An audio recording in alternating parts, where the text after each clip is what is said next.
বন্ধুরা, আজ আমরা ব্যাখ্যা করতে চলেছি সদ্য মুক্তি পাওয়া সিনেমা ইডলি কড়াইকে, যেটি সুপারস্টার ধনুষের একটি দারুণ সিনেমা। তাই যারা যারা ধনুষের ফ্যান আছেন তারা ভিডিওটিকে একটি লাইক করে দেবেন।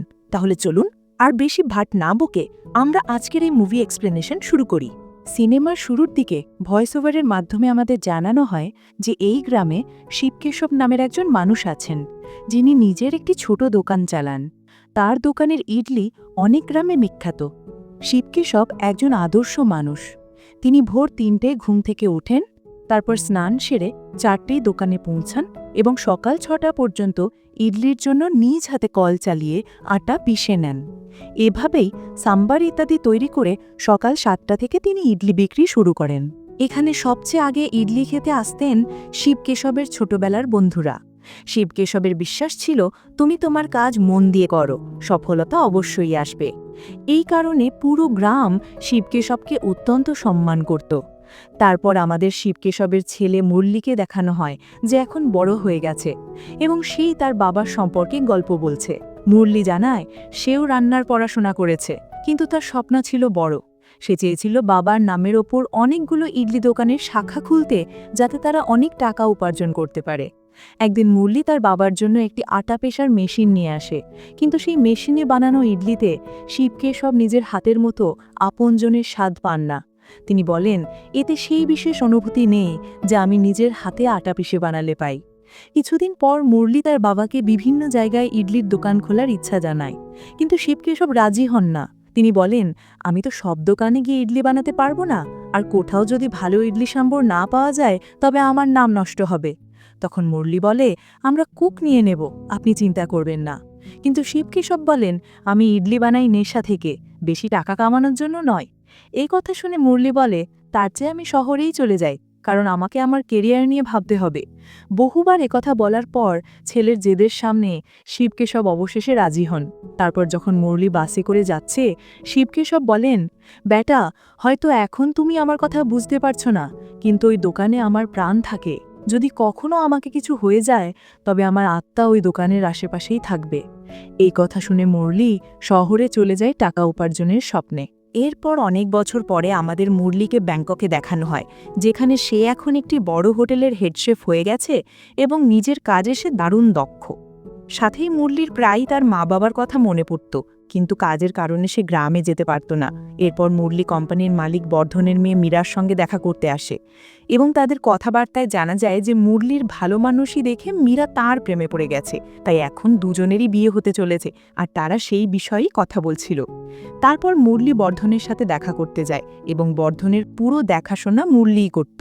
তাই বর্ধনও মুরলীর খুব প্রশংসা করত। তখন বর্ধন জিজ্ঞাসা করে, তোমার মা বাবা কি বিয়েতে আসবেন? এতে মুরলী বলে, কঠিন হবে স্যার। ঠিক তখনই বর্ধনের পিএ এসে বলে যে পুলিশ এসেছে আপনার ছেলে অশ্বিনকে নিয়ে যেতে। সেখানে গিয়ে জানা যায় অশ্বিন জুয়া খেলতে গিয়ে ধরা পড়েছে, যা এখানে বেআইনি। এটা দেখে মুরলী পুলিশকে বুঝিয়ে ব্যাপারটা মিটিয়ে ফেলে। এরপর বর্ধন অশ্বিনকে বলে, তুই যদি জুয়া খেলতেই চাস তাহলে এমন দেশে গিয়ে খেল যেখানে এগুলো বেআইনি নয়। সাথেই বর্ধন অশ্বিনকে মুরলীর মতো হওয়ার কথা বলে, যে পুরো ব্যবসা সামলে বসে আছে। কিন্তু অশ্বিন তো মুরলীর নাম শুনলেই বিরক্ত হয়ে যায়। আসলে বর্ধন প্রায়ই অশ্বিনকে মুরলীর সাথে তুলনা করত, তাই অশ্বিন কখনোই মুরলীকে ভালো চোখে দেখত না। অশ্বিন চলে গেলে বর্ধন মুরলীকে বলে, বন্ধু, আমি সবসময়ই অশ্বিনের ভুলগুলো ঢেকে গিয়েছি, আর আজ পর্যন্ত তাকে চড়ও মারিনি। এতে মুরলী বলে, স্যার, আপনি যদি তাকে ছোটবেলাতেই চড় মেরে শাসন করতেন তাহলে বড় হয়ে সে এমন উল্টোপাল্টা কাজ করত না। কিন্তু বর্ধন বলে, তার মা যেদিন থেকে মারা গেছে অশ্বিন আমার কাছে খুব কাছের হয়ে গেছে। আমার মেয়ে মীরাও ততটা আপন নয় যতটা অশ্বিন। তারপর যখন বর্ধন বাড়ি ফিরে, অশ্বিন তার বাবাকে ধমকাতে থাকে, আপনি কেন আমাকে ওই নকুরটার সাথে তুলনা করেন? তার আমার সামনে কি যোগ্যতা আছে? আর আমি বুঝেই না কিভাবে ওই নকুরটা আমার বোনকে পছন্দ হয়ে গেল। তখন বর্ধন বলে যে মুরলী মন থেকে খুব ভালো মানুষ এবং তার ব্যবসার ওপরও দারুণ দখল আছে। সে এই কোম্পানিকে এখনো পর্যন্ত শুধু মুনাফাই করিয়েছে, তাই মীরার তার সঙ্গে বিয়ে করতে কোনো ভুল নেই, বরং এটা লাভেরই ব্যাপার। এদিকে গাড়ি চালাতে চালাতে মুরলী তার মায়ের সঙ্গে কথা বলছিল। সে বলে, মা, আপনি আর বাবা আমার বিয়েতে আসবেন না? কিন্তু মুরলীর মা বলেন যে তাদের তো প্রতিদিন দোকান খুলতে হয়, তাই এত দূরে যেতে তোমার বাবা রাজি নন। এটা শুনে মুরলী খুব মন খারাপ করে। এরপর যখন মুরলী অশ্বিনের কাছে দেখা করতে যায় তখন দেখে অশ্বিন বক্সিং করছিল। অশ্বিন মুরলীকে বলে, রিংয়ে ওঠো, আমার সঙ্গে বক্সিং করো। মুরলী অস্বীকার করে না, কারণ তার বসকে কোনোদিন না বলতে সে জানত না। তখন অশ্বিন ভালো করেই মুরলীকে পেটায়, আর মুরলী কিছুই বলে না। মুরলীকে মারধর করার পর অশ্বিন তাকে সঙ্গে নিয়ে একটি জায়গায় যায় যেখানে এক লোকের কাছ থেকে টাকা নিতে হতো। ঠিক তখন অশ্বিন ওই লোকটাকে বেধড়ক মারধর করে, কারণ জুয়ায় হেরে যাওয়ার পর সেই লোকই অশ্বিনের খবর দিয়েছিল। এটা দেখে মুরলী অবাক হয়ে যায়, এত বড় ব্যবসার ছেলে হয়েও অশ্বিন এমন গুন্ডাদের সঙ্গে মারামারি করে। তবুও হোক, এখন মুরলী আর মীরার বিয়ের আগের দিন একটি বড় পার্টি রাখা হয়। ঠিক তখন মুরলীর মায়ের ফোন আসে। তিনি বলেন, বাবা, তোমার বাবা আর নেই। এটা শুনে মুরলীর যেন পায়ের তলা থেকে মাটি সরে যায়। মুরলী এই খবর বর্ধনকে জানালে বর্ধন বলে, তুমি আগে গিয়ে তোমার বাবার শেষকৃত্য করে এসো, কিন্তু আমরা বিয়ে পোস্টপোন করতে পারবো না। বড় বড় লোকেদের নিমন্ত্রণ চলে গেছে, তাই পরের সপ্তাহে বিয়ে করতেই হবে। এই পরিস্থিতিতে মুরলী বুঝেই উঠতে পারে না কি বলবে, আর চিন্তায় ডুবে এয়ারপোর্টে পৌঁছায়। সেখানে তার কোম্পানির লোক রামরাজ তাকে পেয়ে যায়। মীরাই তাকে বলেছিল মুরলীর সঙ্গে গ্রামে যেতে, কারণ রামরাজও কাছের এলাকা থেকেই আসে। আসল কাজ ছিল মুরলীর শেষকৃত্য হয়ে গেলে তাকে আবার ব্যাংকক ফিরে আনা। ভারত ফিরে আসার সময় মুরলী তার বাবাকে মনে করে আর রামরাজকে বলে, আমার বাবা ছিলেন আমার হিরো। এদিকে গ্রামে সবাই শিবকেশবের মৃত্যুতে ভীষণ শোকাহত ছিল। এলাকার পুলিশও সবাইকে বলছিল, ওনার ছেলে কোথায়, দ্রুত শেষকৃত্য করতে হবে। ঠিক তখনই মুরলী পৌঁছায় এবং মাকে জড়িয়ে ধরেই ভেঙে পড়ে। শেষকৃত্যের পর গ্রামেরই এক ব্যক্তি মুন্না আসে এবং মুরলীকে সান্ত্বনা দেয়। ঠিক তখন এক দাদি মুরলীর মাকে বলেন, তোমাদের বাড়ির গাভী একটি বাছুর প্রসব করেছে, মনে হয় ওইটি শিবকেশব ফিরে এসেছে। এই কথা শুনে মুরলীর মা বাছুরটির যত্ন নিতে শুরু করেন এবং নাম দেন শিবম। কিন্তু তাকে দেখলেই বোঝা যাচ্ছিল স্বামীর চলে যাওয়ায় তিনি ভেতরে ভেঙে পড়েছেন। রাতে কল্যাণী নামে একটি মেয়ে আসে, যে পাশের বাড়িতেই থাকে এবং মুরলীর মায়ের খুব কাছের। সে বলে, মাজি, আপনি চিন্তা করবেন না, বাড়ির সব কাজ আমি সামলে দেব। তারপর খাবার রাঁধা হয়ে গেলে যখন কল্যাণী যেতে লাগে, তখন সে মুরলীকে বলে, মাকে খাইয়ে ওনার বিপির ওষুধ খাইয়ে দেবেন, নইলে তার শরীর আরও খারাপ হয়ে যাবে। এভাবে বলে যেতে যেতে কল্যাণী বিড়বিড় করছিল, মা বাবা এখানে একা পড়ে রইলেন, আর এই লোক বিদেশে টাকা কামাতে গেল। কে জানে কেমন ছেলে এটা। যাই হোক, মুরলী কোনো রকমে নিজের মাকে খাবার খাওয়ায়। এদিকে রামরাজ, যে মুরলীর পাশের গ্রামের লোক ছিল, সে নিজের পরিবারকে দেখতে আসে। তাদের দেখে সে ভীষণ খুশি হয়, কিন্তু যখন সে নিজের মায়ের কাছে যায়, রামরাজের মা তাকে চিনতেই পারে না। তখন রামরাজের স্ত্রী বলে, মায়ের তো এখন স্মৃতিশক্তি চলে গেছে, তাই আপনারা চিনতে পারছে না। এটা দেখে রামরাজ খুব কষ্ট পায়। এদিকে মীরা ফোনে মুরলীর সাথে কথা বলছিল এবং সে আবারও বলে, তুমি কিন্তু বিয়ের সময় এসে পড়বে। মুরলী কোনো উত্তর দেয় না। ঠিক তখনই তার মা দৌড়ে এসে বলে, আমাকে দোকানে যেতে হবে। তাই মুরলী মাকে দোকানের বাবার দোকানে নিয়ে যায়। সেখানে তার মা স্বামীর সঙ্গে কাটানো মুহূর্তগুলো মনে করতে থাকে। এখান থেকে দৃশ্য চলে যায় অতীতে। যখন শিবকেশবের সঙ্গে মুরলীর মায়ের বিয়ে হয়, তখন তারা খুব সুখে সংসার করতেন। শিবকেশব কখনোই তার স্ত্রীকে কোনো কিছুর অভাব হতে দিতেন না। এই সময়ে শিবকেশব তার মায়ের কাছ থেকে ইডলি সাম্বার বানানো শিখেন। তারপর তিনি স্ত্রীকে বলেন, আমরা বাসস্ট্যান্ডের পাশে একটা ইডলি সাম্ভারের দোকান দিলে কেমন হয়। তারপর তারা দুজনে মিলে সেই দোকান বানান এবং শিবকেশব নিজের পরিশ্রমে দোকানটিকে বিখ্যাত করে তোলেন। গল্প আবার বর্তমানে ফিরে আসে। মুরলীও তার মা বাড়ি ফিরে ঘুমোতে যায়। পরের দিন সকালে যখন কল্যাণী মুরলীর মাকে ডাকতে আসে, দেখে মা নড়ছেন না। এটা দেখে মুরলীর মাথায় আকাশ ভেঙে পড়ে। আগে বাবা আর এখন মা, দুজনেই তাকে ছেড়ে চলে গেলেন। এদিকে মীরা বর্ধনকে খবর দেয় যে মুরলীর মাও মারা গেছেন। এটা শুনে বর্ধনও দুঃখ পায়, কিন্তু সে মীরাকে বলে, চিন্তা করো না, এতে তোমাদের বিয়ের কোনো সমস্যা হবে না। ওদিকে মুরলী পুরোপুরি একা হয়ে যায়। সে শুধু মা বাবার কথাই ভাবছিল।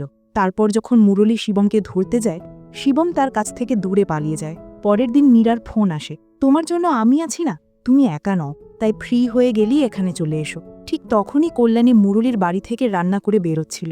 এ কথা শুনে মুরলী তাকে ধন্যবাদ জানায়। তখন কল্যাণী বলে, আপনার মাই আমাকে বলেছিলেন যদি তার কিছু হয়ে যায় তাহলে যেন আমি আপনার যত্ন নিই। এটা শুনে মুরলী আরও দুঃখী হয়ে পড়ে। এদিকে মীরা রামরাজকে ফোন করে বলে, যেভাবেই হোক মুরলীকে কনভিন্স করো এবং তাকে এখানে বিয়ের জন্য নিয়ে এসো, তারিখ খুব কাছে এসে গেছে। ঠিক তখনই অশ্বিন মীরার কাছে এসে বলে, তুই মুরলীর পিছনে এত পাগল কেন? মীরা জবাব দেয়, কারণ আমি তাকে ভালোবাসি। তখন অশ্বিন বলে, তাহলে আমি তাকে এখানে নিয়ে আসব। এরপর আমরা দেখি মুরলীর কাছে মুন্না এসেছে। সে বলে, আপনার বাবার দোকান তো এখন নষ্টই হয়ে যাবে, আপনি তো আবার বিদেশে চলে যাবেন, তাহলে কেন আমি দোকানটা কিনে নেব না? এতে আপনার বাবার দোকানটা চলতেই থাকবে। মুরলী রাজি হয় এবং বলে, কাল পঞ্চায়েতের সামনে দোকানের কাগজপত্রে সাইন করো। মুন্না 7 লাখ টাকায় দোকানটি নিতে প্রস্তুত ছিল। এই খবরটি কল্যাণীও শুনে ফেলে যে মুরলী আগামীকাল দোকানটি মুন্নার কাছে বিক্রি করে দেবে। এটা শুনে সে প্রচণ্ড রেগে যায়। যাই হোক, মুরলী যখন বাড়ি ফিরছিল তখন সে দেখে তার বাবা দেবতার মন্দিরে দাঁড়িয়ে আছেন। এটা দেখে সে হতবাক হয়ে যায়। এক অর্থে এটা যেন কোনো সংকেত ছিল, কিছু করা উচিত বা কিছু ভুল হতে যাচ্ছে। পরের দিন যখন মুরলী দোকানটি মুন্নার নামে করতে যাচ্ছিল, তার মাথায় আগের রাতের দৃশ্যই ঘুরছিল। সে ভাবছিল, এটা কি ঠিক হচ্ছে? কারণ এই দোকানে ছিল তার বাবার পরিচয়, তার জীবন। তাই পঞ্চায়েতের সামনে গিয়ে মুরলী সাইন করতে অস্বীকার করে। এটা দেখে মুন্না তার কলার ধরে বলে, তুই আমাকে পাগল ভেবেছিস নাকি? আগে ডিল করলি আর এখন না বলছিস? মুরলী কিছুই বলে না, তাই পঞ্চায়েতও তাকে ছেড়ে দেয়। মুরলী যখন বাড়ি ফেরে দেখে কল্যাণী প্রচণ্ড রাগে বাসনের উপর ঝাড়ছে, কারণ সে ভেবেছিল মুরলী সত্যি দোকানটা বিক্রি করে দিয়েছে। তখন কল্যাণী বলে, মুন্না শুধু মিষ্টি কথা বলে, কিন্তু সে খুবই নিকৃষ্ট লোক। সে সবসময় আমার পেছনে পড়ে থাকে। আর সে আগে তোমার বাবার দোকান বন্ধ করানোর চেষ্টা করেছিল। যখন কিছু করতে পারেনি তখন দোকানের সামনে তার নিজের ধাবা খুলে বসেছিল, কিন্তু তোমার বাবার দোকানের সামনে তা ফিকে হয়ে গিয়েছিল। তখন মুরলী বলে, আমি দোকান বিক্রি করিনি। এটা শুনে কল্যাণীর মুখে হাসি ফিরে আসে। এদিকে বর্ধন মীরার কাছে এসে বলে, মুরলীকে ফোন করে তাকে ডেকে আনো। যদি কাল বিয়ে না হয়, যারা অতিথি আসছে তারা তোমার মা বাবার মৃত্যুকে দোষ দেবে না, বরং ভাববে যে তোমার মধ্যেই কোনো খুঁত আছে, যে কারণে মুরলী বিয়ে করতে আসেনি। এতে আমার নামই খারাপ হবে। মীরা সঙ্গে সঙ্গে রামরাজকে ফোন করে জিজ্ঞেস করে, মুরলী কবে আসবে আর দোকানটা বিক্রি হলো কি না? রামরাজ বলে, মুরলী তো দোকান বিক্রি করতেই অস্বীকার করে দিয়েছে। এটা শুনে মীরা রেগে গিয়ে চিৎকার শুরু করে। ফোনে মীরা মুরলীকে জিজ্ঞেস করে, তুমি দোকানটা কেন বিক্রি করলে না? আর তুমি কবে এখানে আসবে? কাল আমাদের বিয়ে। তখন মুরলী বলে, আমার মা বাবা আর নেই, আর তোমার এখনো বিয়ের চিন্তা? আমাদের বিয়েটা ৬-৭ মাস পিছিয়ে দেওয়া উচিত। এ কথা শুনে মীরা রেগে মুরলীকে উল্টোপাল্টা কথা বলতে থাকে, এমনকি মুরলীর বাবার দোকান নিয়ে বাজে মন্তব্যও করে ফেলে। তখন মুরলী মীরাকে ধমক দেয়, আর এই কথোপকথন আশ্বিনও শুনে ফেলে। সে উল্টো মুরলীকেই তার অকাত মনে করিয়ে দেয়। এতে মুরলী বিয়ে করতে সরাসরি অস্বীকার করে দেয়। এ কথা শুনে কল্যাণী খুব খুশি হয়ে যায়। এরপর মুরলী তার বাবার ছবির সামনে দীপ জ্বালিয়ে তাদের দোকান আবার চালু করার সিদ্ধান্ত নেয়, যাতে তার বাবার আত্মা শান্তি পায়। মুরলী রামরাজকে বলে, স্যার, আমি আর ফিরব না, আপনি ফিরে যান। কিন্তু রামরাজ বলে, আমিও ফিরছি না, আমারও নিজের পরিবারের সাথে থাকা দরকার। আর কতদিন এমন একা থাকব? পরে মুরলী যখন কল্যাণীর সাথে ছিল তখন সে শিবমকে কোলে নিতে চেষ্টা করে, কিন্তু শিবম তার কাছে আসে না। এটা দেখে মুরলী জিজ্ঞেস করে, এটা আমার কাছে আসে না কেন? কল্যাণী বলে, হয়তো তোমার ওপর বিরক্ত। যেদিন ও তোমার কাছে আসবে বুঝবে ও তোমাকে মেনে নিয়েছে, খুশি হয়েছে। তারপর রামরাজ জিজ্ঞেস করে, এই মেয়ে কল্যাণী সবসময় তোমার সাথে থাকে কেন? মুরলী বলে, আমরা ছোটবেলায় প্রেম করতাম, বড় হয়ে আমি শহরে চলে যাই আর ও আমার পরিবারটার সাথেই থেকে যায়, তবে ওর মাও কাছাকাছি থাকেন। এরপর মুরলী বাজার থেকে সাম্বার বানানোর জন্য সবজি আনে এবং পরের দিন ভোর ৩টে থেকে তার বাবার মতো ইডলি সাম্বার বানাতে বেরোয়। কিন্তু সবচেয়ে বড় সমস্যা ছিল নিজের হাতে চাকি চালিয়ে ময়দা পেশা। মুরলী চাকি চালানো শুরু করে, কিন্তু মাত্র ৫ মিনিটেই হাঁপিয়ে ওঠে। সে ভাবতে থাকে, আমার বাবা কিভাবে টানা ২ ঘন্টা এটা করতেন, আমি কিভাবে পারবো? ঠিক তখনই কল্যাণী আসে। সেও কিছুক্ষণ চাকি চালিয়ে হাঁপিয়ে যায়। তবু দুজনে মিলে কোনো মতে সেদিনের ইডলি সাম্বার বানায়, আর দুজনেরই অবস্থা একেবারে খারাপ হয়ে যায়। শিবকেশবের এক বন্ধু এসে মুরলীর বানানো ইডলি চেখে দেখে, কিন্তু তার মনে হয় কিছু না কিছু কমতি আছে। এটা শুনে মুরলী মন খারাপ করে, আমি কি কোনোদিন বাবার হাতের মতো ইডলি বানাতে পারবো? তারপরের দিনও মুরলী ভোর ৩টায় এসে ইডলি বানাতে বসে, আর তাকে সাহায্য করে কল্যাণী। তবু সেদিনের ইডলিতেও শিবকেশবে সেই আসল স্বাদ আসে না। এভাবেই কয়েকদিন কেটে যায়। মুরলী ভেতরে ভেতরে হার মানতে থাকে। একদিন কল্যাণীর কাছে মুন্না আসে। সে বলে, তুই আজকাল ওই মুরলীর সঙ্গে খুবই বেশি ঘুরছিস, আমার সঙ্গে বিয়ে করে নে, রানীর মতো রাখবো। কিন্তু কল্যাণী তাকে ধমক দিয়ে চলে যায়। বাড়ি ফিরে সে নিজের মায়ের কাছেও বকা খায়। তার মা বলে, তুই সবসময় মুরলীর সঙ্গে ঘুরিস, গ্রামের লোকজন তোকে নিয়ে কি না কথাই বলে। কিন্তু কল্যাণীর তাতে কিছু যায় আসে না, কারণ সে মুরলীকে ভালোবাসে। পরের দিন মুরলী আবার ইডলি বানায়, কিন্তু এবার তো কেউ খেতেই আসে না, কারণ মুরলীর ইডলি বারবার খারাপ হচ্ছে। আর এই সুযোগে মুন্নার ধাবা ভালোই চলতে শুরু করেছে। মুন্না সুযোগ বুঝে মুরলীর কাছে এসে বলে, ভালোই তো আমাকে দোকানটা বিক্রি করতে যাচ্ছিলি, এখন এমন জঘন্য ইডলি বানিয়ে বাবার নামটা পর্যন্ত মাটিতে মিশিয়ে দিলি। এ কথা শুনে মুরলীর বুক ভেঙে যায়। হতাশ মনে মুরলী তার কুলদেবতার মন্দিরে যায়, যেখানে ছোটবেলায় তার বাবা তাকে নিয়ে আসতেন। মুরলী কাঁদতে কাঁদতে বলে, হে দেব, আমাকে পথ দেখান, আমি হেরে যাচ্ছি। ওদিকে আশ্বিন তার বাবাকে বলে, ওই মুরলির এত সাহস যে ও আমার বোনকে না করবে, আমি তাকে ঘাট ধাক্কা দিয়ে এখানে আনব। আজ ওর কারণেই দিদি মনমরা হয়ে আছে। রাতে ঘুমের মধ্যে মুরলির স্বপ্নে তার বাবা আসে। তিনি বলেন, তোর দিদার কাছ থেকে আমি ইডলি সাম্বার বানানো শিখেছিলাম, তুই আমার পথেই হাঁটছিস। দুশ্চিন্তা করিস না, নিজের হাতে মন থেকে চেষ্টা কর, স্বাদ আমাদের হাতেই থাকে। এ কথা শুনেই মুরলি ঘুম ভেঙে উঠে বসে। সে দেখে শিবম তার সামনে দাঁড়িয়ে আছে এবং এবার একদমই পালাচ্ছে না। এ দেখে মুরলি বিশ্বাস করে হয়তো সত্যিই তার বাবা তাকে পথ দেখাচ্ছেন। পরের দিন ভোর ৩টায় মুরলি ওঠে, তার বাবার মতোই পূজাপাঠ করে, ঠিক বাবার স্টাইলেই প্রস্তুত হয়ে দোকানে পৌঁছে যায়। তাকে দেখে কল্যাণী এবং রামরাজ দুজনেই অবাক হয়ে যায়। ফিরে মুরলি কোনো সাহায্য ছাড়াই একা হাতে পুরো খাবারটা তৈরি করে। আর সেদিন যখন শিবকেশবের বন্ধু খাবার খেতে আসে তখন তার চোখে জল এসে যায়, কারণ এই ইডলি সাম্বার ঠিক শিবকেশবের বানানো ইডলির মতোই হয়েছিল। এটা দেখে সবাই খুব খুশি হয়। মুরলি ঠিক আরাম করে দাঁড়াতেই সেখানে অশ্বিন এসে বলে, তুই আমার সঙ্গে ব্যাংকক যাবি, কারণ আমার বোন তোকে পছন্দ করে। কিন্তু মুরলি যেতে না চাইলে অশ্বিন তাকে মারতে শুরু করে, এমনকি সে মুরলির বাবার দোকানের বোর্ডও তুলে ফেলে দেয়। এটা দেখে মুরলি খুব রেগে যায়, বাবার দোকানে হাত তুললে কিভাবে। তারপর সে অশ্বিনকে খুব খারাপভাবে মারধর করে, যা দেখে সবাই অবাক হয়ে যায়। পরে অশ্বিনের লোকজন কোনো মতে তাকে হাসপাতালে নিয়ে যায়। এই ঘটনার পর অশ্বিনের হঠাৎ মনে পড়ে যায় তার বাবার কথা, কিভাবে তার বাবা গ্রামের বড় বড় ঝগড়া কোনোরকম মারধর ছাড়াই মিটিয়ে দিতেন। তাই আজ হাত তোলার জন্য অশ্বিন অনুতপ্ত হয়। তখন রামরাজ তাকে বলে, অশ্বিন এখন নিশ্চয়ই আমাদের থেকে প্রতিশোধ নিতে আসবে। মুরলিও বলে, তার উপর হাত তুলে আমি খুব বড় ভুল করেছি। এদিকে ছেলেকে দেখতে অশ্বিনের বাবা মা বর্ধন আর মীরা ব্যাংকক থেকে চলে আসে এবং অনেক বড় বড় ডাক্তার দিয়ে তার চিকিৎসা করায়। তখন মুরলি বর্ধনের সঙ্গে দেখা করতে আসে ও বলে, আমাকে মাফ করে দিন। বর্ধন রেগে বলে, আমি কোনোদিন আমার ছেলের ওপর হাত তুলিনি, আর তুই তার পা ভেঙে দিয়েছিস। যদি সে সেরে উঠে দাঁড়ায় তোকে আমি বাঁচতে দেব না, এখান থেকে অনেক দূরে পালিয়ে যা। এটা শুনে মুরলি নিজের দোকানে ফিরে আসে, কারণ সে পালিয়ে যাওয়ার লোক নয়। এরপর দেখা যায় মুরলির দোকান ভালোই চলছে, দূর দূর থেকে মানুষ তার ইডলি খেতে আসে।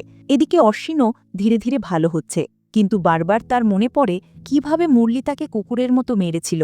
কিছুদিন পরে অশ্বিন সুস্থ হয়ে ওঠে। অন্যদিকে মুরলি গ্রামের সবার প্রিয় হয়ে উঠছিল, সবাই তার মধ্যে তার বাবার ছায়া দেখতে পেত। একদিন মুরলি যখন কল্যাণীর সঙ্গে থাকে, সে বলে, আগে আমি গাড়ি বাড়ি চাইতাম, কিন্তু এখন এই গ্রামেই আমি সুখী। তখন কল্যাণী মুরলিকে সেই চেনটি দেখায় যা মুরলি তাকে নবম শ্রেণীতে দিয়েছিল, এবং কল্যাণী আজও সেটি যত্ন করে রেখে দিয়েছে। মুরলিও এটা দেখে হতবাক হয়ে যায়। এরপরে যখন মুরলি বাড়ি ফিরছিল তখন তার মনে হয় যেন আশপাশে কেউ আছে, তাই সে রামরাজকে ফোন করে ওই এলাকায় আসতে বলে।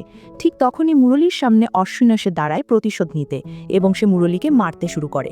আজ মুরলি চুপচাপ তার বাবাকে মনে করে মার খেয়ে নেয়, যাতে অশ্বিন রাগ ঝেড়ে চলে যায়। কিন্তু এতে অশ্বিনের রাগ আরও বেড়ে যায়, কারণ তার মনে হয় মুরলি তার উপর দয়া দেখাচ্ছে। তাই সে মুরলিকে মারধর করে নিজের সঙ্গে তুলে নিয়ে যায়। এদিকে রামরাজ কয়েকজনকে নিয়ে মুরলিকে খুঁজতে এলে তারা দেখে সেখানে অনেক রক্ত পড়ে আছে। এটা দেখে রামরাজ বুঝে যায় নিশ্চয়ই মুরলির সঙ্গে কিছু খারাপ হয়েছে, তাই সে পুলিশ ও গ্রামবাসীদের খবর দেয়। অশ্বিন মুরলিকে তার ফার্ম হাউসে নিয়ে গিয়ে প্রচণ্ড মারধর করছিল। তখন বর্ধন বলে, বাবা এবার তো রাগ ঝেড়েছ, এখন ওকে ছেড়ে দে। কিন্তু বর্ধন বলে, এটা আমার ওপর দয়া দেখাচ্ছে, তাই আমি এটাকে মেরে ফেলবো। এই কথা বলে সে বন্দুক বের করে মুরলিকে গুলি করে দেয়। বর্ধন এটা দেখে হতভম্ব হয়ে যায়। এরপর পরিস্থিতি সামলানোর জন্য বর্ধন তার লোকজনকে আদেশ দেয়, মুরলিকে গায়েব করে দাও। এদিকে পুলিশ আর গ্রামবাসী মুরলিকে নিয়ে খুবই চিন্তিত ছিল। তখন এক ব্যক্তি এসে বলে যে সে মুরলিকে দেখেছে, বর্ধনের লোকেরা তাকে কোথাও নিয়ে যাচ্ছিল। এটা শুনে গ্রামবাসীরা সোজা বর্ধনের ফার্ম হাউসের দিকে রওনা হয়। অন্যদিকে রামরাজ জানতে পারে যে মীরা এই সময় মন্দিরে আছে, তাই সে মীরার সঙ্গে দেখা করে তাকে নিজের বাড়িতে কফি খেতে বলে। মীরাও রাজি হয়ে যায়।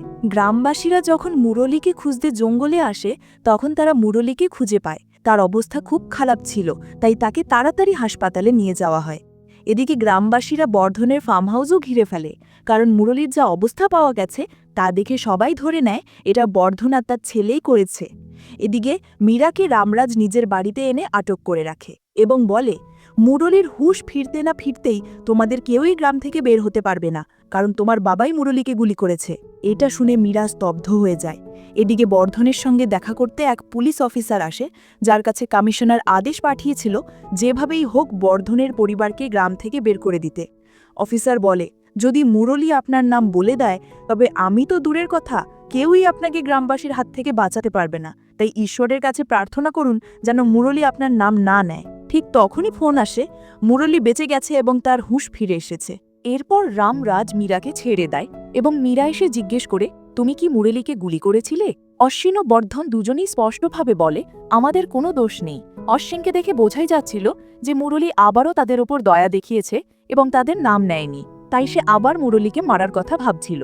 এদিকে মুরলী যখন নিজের বাড়িতে ফিরে আসে, গ্রামবাসীরা তাকে স্বাগত জানায়। ঠিক তখনই কল্যাণীর মা এসে চিৎকার করে বলে, তুই কবে শুধরাবি? সর্বত্র বদনাম হচ্ছে, ওই ছেলের সঙ্গে আর ঘুরবি না। এটা শুনে মুরলী বলে, এবার থেকে কল্যাণীর বদনাম হবে না, কারণ আমি ওকে বিয়ে করতে চাই। এ কথা শুনে কল্যাণী খুশিতে ভরে ওঠে এবং তার মা চুপচাপ সরে যায়। কয়েকদিনের মধ্যেই মুরলী সুস্থ হয়ে নিজের দোকান আবার চালু করে। কল্যাণীও সবসময় তার সঙ্গে থাকে। একদিন মীরা মুরলীর সঙ্গে দেখা করতে আসে এবং জিজ্ঞেস করে, তোমাকে কে গুলি করেছিল? সত্যি সত্যি বলো। কিন্তু মুরলী কিছুই বলে না। তারপর সে বলে, আমার মা বাবা নেই, আর তুমি শুধু বিয়ের কথাই ভাবছিলে। তোমার বাবার যদি কিছু হয়ে যেত তাহলে কি তুমি বিয়ে করে নিতে? এটা শুনে মীরা কিছুই বলতে পারে না, কারণ সে মুরলীর কথা বুঝে যায়। এদিকে অশ্বিন এখনও মুরলীর ওপর প্রতিশোধ নেবার কথা ভাবছিল, যা দেখে বর্ধনও অবাক হয়। পরে বর্ধন তার পিয়ের সঙ্গে বসে বলে, আমার ছেলে প্রতিশোধ না নিয়ে ছাড়বে না, তাই আমাকে ওর সঙ্গেই থাকতে হবে। কথা শুনে পিয়ে বিড়বিড় করে চলে যায়। ছেলেকে থাপ্পড় মারার বদলে তার সঙ্গ দিচ্ছে, না জানি কেমন বোকার মতো লোক। পরদিন স্থানীয় পুলিশ অফিসারকে ডেকে বলে, মুরলী তার দোকানকে খুব ভালোবাসে, আমাদের সে জায়গা ধ্বংস করতে হবে। পুলিশ অফিসার বলে, তার তো কাগজপাতি ঠিকঠাক থাকার কথা নয়।